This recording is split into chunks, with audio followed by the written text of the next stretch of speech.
Godspower Prophetic, the founder, so the general overseer of Godspower Prophetic Ministry worldwide.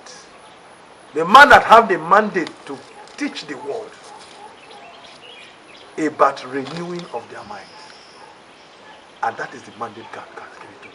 And that is the mandate I am here to make sure I re-educate your inner mind as you move forward in life. Exactly know what to do. And may God bless you.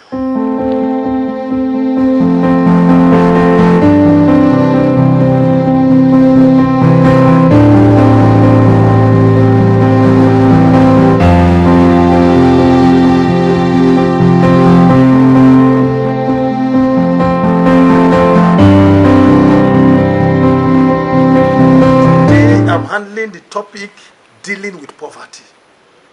You need to deal with poverty. Poverty is a very serious problem, especially in Africa. What is poverty? Before I give you the definition of what poverty is, the reasons you have so many hoodlums on the streets in Africa, so many communal wars, so many crises within countries and cross countries is because of poverty.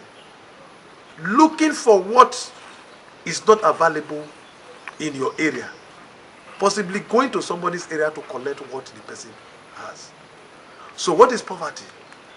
Poverty is the state where you are that you depend on somebody or on something belong to someone else for survival.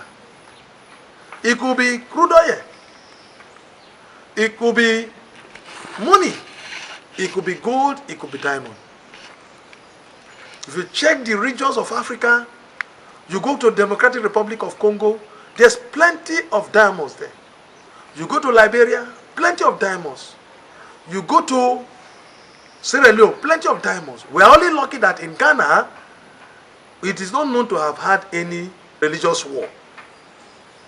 But Nigeria himself, we have also passed through it. Because we are looking for what? Something that we do not possess, that we need to have in life. These key points, you must take them home. Because you must change your mindset towards poverty. Number one, Christianity did not mean that you should be a poor person. Number two, Satan wants to control the money of this world. Number three, people lack vision. They don't know what they want to do. Number four, people are not determined to change their situation. Number five, people are not prayerful enough. Number six, people are not ready to accept Christ. They want to look for an alternative means of getting money, of getting ideas, of getting other resources that they think that can move them forward. According to 3 John, John is just one chapter, verse 2. Say above all, I wish you to what? To prosper. Even as thy soul does what? Prospereth. Above all, I wish you to do what? Prosper. In any situation where you are dependent on people for you to earn a living, you are what? A poor person. So, we must take this information home to make sure that this poverty that is hanging in Africa is eradicated, is removed from the shores of Africa. So what are we going to do to be able to access this wealth? Some people wanted to rubbish Jesus, and they came and they were asking Jesus, asking Peter, say, does your master pay tithe? Jesus proved something to them. Now told Peter, say, go to the fish, catch that fish. As you bring that fish, open the head, you will see a coin, and go and pay the tax. We must approach Jesus' position on wealth today if we must earn a living.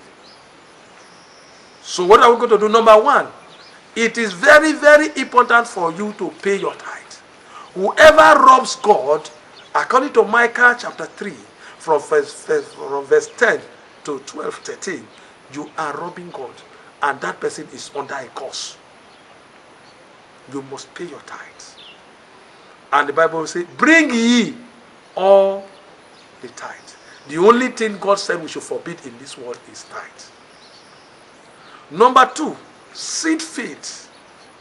If you don't plant, you cannot reap. You must plant. And that is where your seed faith comes from. Number three, you must believe in your prophet. Your establishment is in the hands of God. But the man that is watering that your seed is your prophet. And Jehoshaphat shouted in 2 Chronicles chapter 20 verse 20 and said, O ye Israel, believe God and shall be established. Believe in your prophets and shall do what? Prosper. Your prosperity is in the hands of God.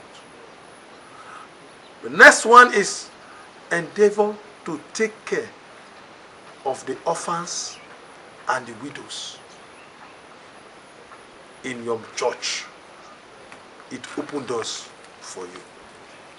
As you begin to do these things, my God in heaven will look from heaven and will begin to open doors, financial doors, that you never thought will ever be opened for you in the name of Jesus. These words I speak to you, they are life and spirit. And I speak them to you as you hold them to your heart. My God will continue to bless you. In Jesus' name I pray. Amen. These words I spoke to you right now, they are spirit and life, and they are words of God. May my God bless you.